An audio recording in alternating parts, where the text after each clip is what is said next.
ప్రజలు పాలకులను ఎన్నుకునేందుకు దోపిడీ బారిన పడకుండా వ్యవస్థలని కంట్రోల్లో పెడతారు. ఇప్పుడు ఆర్టీసీ బస్సులలో అదనపు ఛార్జీలు లేకుండా చూస్తున్నామని తెలంగాణ ఆర్టీసీ చెప్పింది, ఆంధ్ర ఆర్టీసీ చెప్పింది. Very good. ప్రభుత్వ రంగ సంస్థలు 1.5 ఛార్జీలు కాకుండా 1 ఛార్జీకే బస్సులు నడుపుతున్నాయి, అభినందిద్దాం. బట్ ప్రైవేట్ ట్రావెల్స్, ఎందుకంటే బస్సులు ఆర్టీసీ బస్సులు సగం మందికి మాత్రమే అవకాశం కల్పిస్తున్నాయి, మిగతా సగం మంది ట్రావెల్స్ మీదనే నడుస్తున్నారు. ఆ ట్రావెల్స్కి సంబంధించి ఇష్టం వచ్చిన రేట్లు వసూలు చేశారు. అది కూడా ఏదో చాటుగా వసూలు చేయడం కాదు, ఆన్లైన్లో టికెట్లు పెట్టి అమ్మారు. 1500 నుంచి 3000 రూపాయలు విజయవాడ టు వైజాగ్ అయితే, విశాఖపట్నానికి 3000 నుంచి 5000 రూపాయల దాకా వసూలు చేశారు. అన్ని ఆధారాలు ఉంటాయి, ఆన్లైన్లోనే కనబడుతుంటుంది.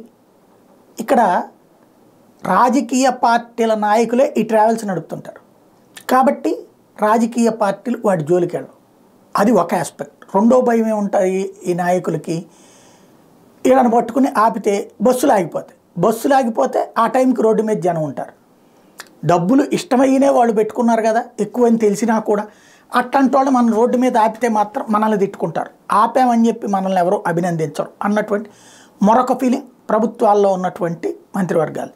పోనీయండి అన్నటువంటి అంటే వాస్తవంగా చెప్పాలంటే ఒక ట్రాన్స్పోర్ట్ మాఫియా అన్నటువంటి దాన్ని కంట్రోల్ చేయడం నాడు కేసీఆర్ వల్ల కాలేదు, చంద్రబాబు వల్ల కాలేదు, ఇప్పుడు జగన్మోహన్ రెడ్డి వల్ల కావట్లేదు, రేవంత్ రెడ్డి వల్ల కావట్లేదు.